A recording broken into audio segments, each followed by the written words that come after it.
Ժողովուրդ ջան, բոլորովին վերջերս տեղի է ունեցել պատմության մեջ մի աննախադեպ երևույթ,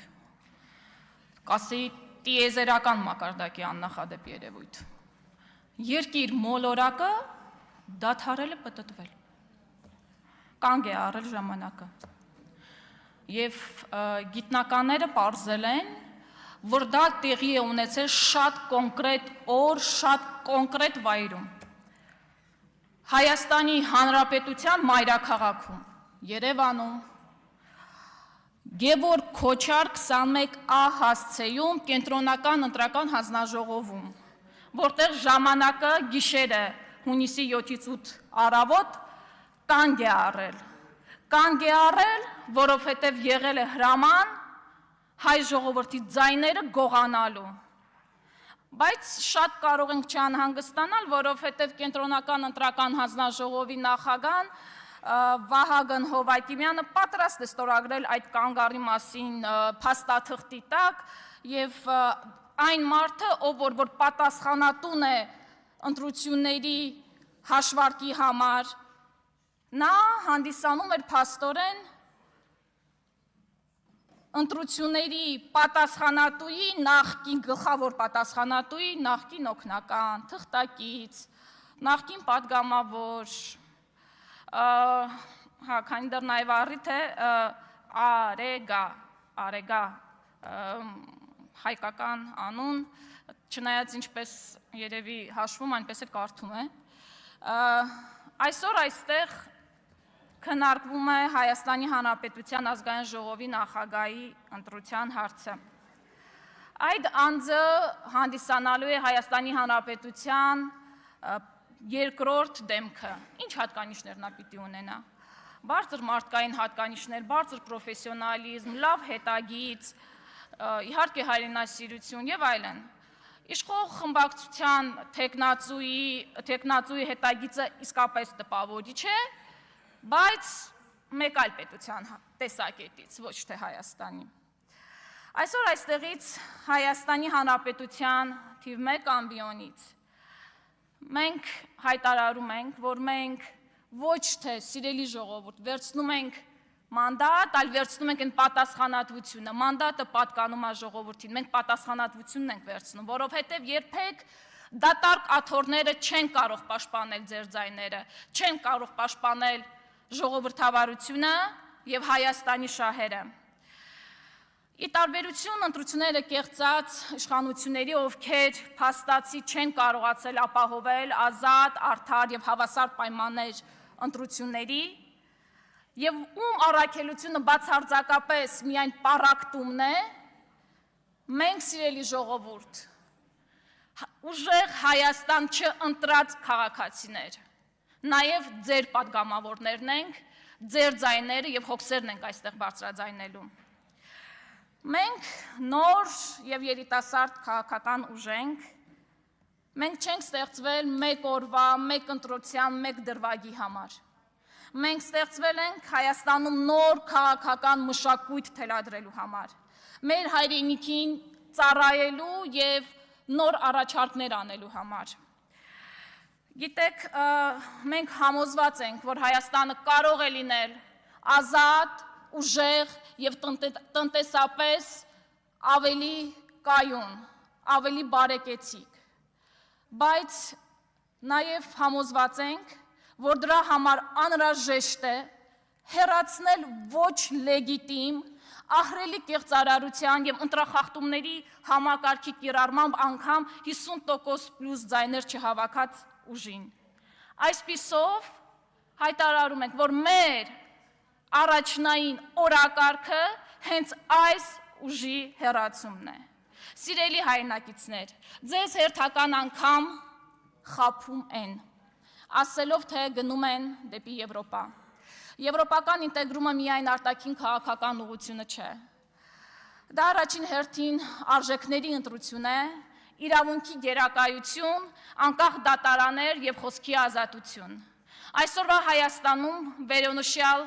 բոլոր երևույթները իսպառ բացակայում են։ Եվրոպան սկսվում է ոչ թե Բրյուսելից, Հայերիս համար Եվրոպան սկսվում է Երևանից։ Այն սկսվում է Հայաստանի Հանրապետության սահմանադրության նկատմամբ հարգանքից,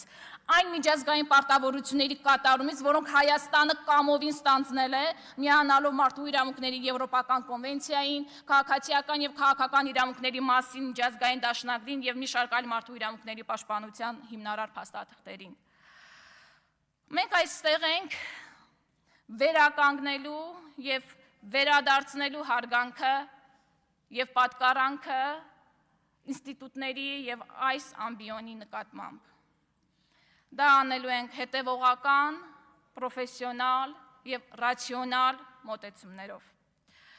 Վերադառնալով ինչպես ենք դա անելու։ Գիտեք, երեք խոսվում էր առաջին տպավորության մասին, մենք ինչպիսի տպավորություն ենք թողնում նորմալ է։ Հիմա կիսվեմ իմ տպավորություններ, որտեղ առաջին անգամ ենք այստեղ, իմ տպավորությունները ինչպիսին էին։ Խոսվում էր բարեկրթության մասին, շատ գովելի է, շատ։ Բայց բարեկրթության մասին ոչ թե խոսում են, այլ բարեկիրթ լինում են։ Եվ անգամ մեկ նիստ չձգվեց բարեկրթության հորդորը, անգամ ձեր թիմակիցներին, Ռուբեն Ռուբինյան, դուք հորդորում եք բարեկրթության, բայց ձեր խոսքը անգամ չանցավ ձեր թիմակիցների նկատմամբ, ովքեր ընդամենը մի քանի րոպեներ հետո եկան եւ անբարեկիրթ վերաբերմունք ցուցաբերեցին այս ամբիոնի նկատմամբ։ Մեր չէ, այս ամբիոնի նկատմամբ։ Ես կոգնիտիվ դիսոնանսի մեջ էի ընկնում, որովհետև ինձ թվում է դուք իրար հետ չեք շփվում, որովհետև կարծես խոսում եք բարեկրթությունից խոսվեց եւ հետո եկավ այսպես, չգիտեմ, SMS է եկել, հրահանգ է եկել միանգամից այդ պահին ձեզ, բայց եկաք ու միանգամից գնաց ոչ բարեկիրթ պահվածքը։ Գիտեք, ամեն դեպքում մենք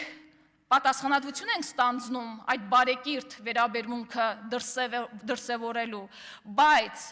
իշխանությունն է առաջին պատասխանատուն բարեկիրթ միջավայրի ձևավորման։ Սա խնդրում եմ չմոռանալ։ Եվ հետո շատ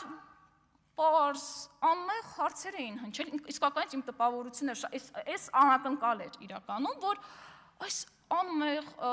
պարզ հարցերից կարծես շատ վիրավորվեցիք, ասենց 17 հոգով եկան միանգամից պաշտպանելու Ռուբեն Ռուբինյանին։ Ես կարծում եմ ամեն դեպքում դուք պաշտպանության կարիք չունեք, դուք հայտարարեցիք, պատասխանը տվեցիք, կարծում եմ պաշտպանության կարիք չունի ազգային ժողովի նախագահի թեկնածուն։ Եվ հետո խոսվեց հակաթուրքականությունը, կարծեմ չեմ կարող ուղակի մեջ բերեմ, բայց եթե սխալ եմ ասում, կուղեք հետագայում դուք ձեր ելույթներով։ Խոսվեց, որ հակաթուրքականությունը հայրենասիրությունը չէ եւ այլն։ Այո, հայրենասիրությունը շատ ավելի մեծ գաղափար է, համաձայն եմ ձեզ հետ, բայց անկեղծ ես չեմ սիրում թուրքերին։ Ես ունեմ պատճառներ չսիրելու, ինչ անենք, ոնց կարող ենք մենք սիրել թուրքերին, թե դուք սիրում եք, այդ ձեր գործն է, մի ստիպեք որ ուրիշները սիրեն։ Եվ հետո Ռուբեն Ռուբինյանը խոսում էր, որ իր 1 տարեկան երեխան չի տեսել պատերազմ, չգիտեմ, եթե սխալվում եմ տարիքը ներողություն եմ խնդրում, 2 ներողություն, չի տեսել պատերազմ, ամեն ինչ անելու է, որպեսզի չտեսնի։ Գիտեք, ես էլ 2 տղաների մայր եմ։ Ես էլ փորձելու եմ ամեն ինչ անել, որ պատերազմը չլինի, որովհետև պատերազմի մեջ ոչ մի լավ բան չկա։ Բայց միևնույն ժամանակ ես հասկանում եմ, որ իմ տղաների վրա բերեմ օրինակը։ Իմ տղաները ոչնչով ավել չեն Հայկ Ապրեսյանից, իսկ ես ոչնչով ավել չեմ Հայկ Ապրեսյանի մորից։ Հայկ Ապրեսյանը մարտական խաչ 2-րդ աստիճանի շքանշանակիր է, ով որ զոհվել է ձեր իշխանությունների վարած քաղաքականության պատճառով, եւ իմ տղաները իրանցից ոչնչով ավել չեն։ Եվ հետևաբար ամեն ինչ արվում է հատուկ նրա, որպեսզի խաղաղությունը լինի, որպեսզի պատերազմ չլինի, բայց ոչ մեկին առավել ու ներքև չդասելով։ Ես եւ հիմա վերջում առանց դրա հնարավոր չի, այս ամբիոնից, այսուհետ դուք հաճախ եք լսելու։ Ակադեմիկոս Հրաչյա Աճարյանի բնութագրմամբ, հայերենի տարածվածությամբ եւ խոսողների թվով ամենամեծ արևելահայ բարբառը։ Սիրելի արցախցիներ, մռավասարեն նման պնդկացիք, մունք մեր հայրենիքում նանք, վեշիմպեն մորացվալ չի ու վեշիմպեն ներվալ չի։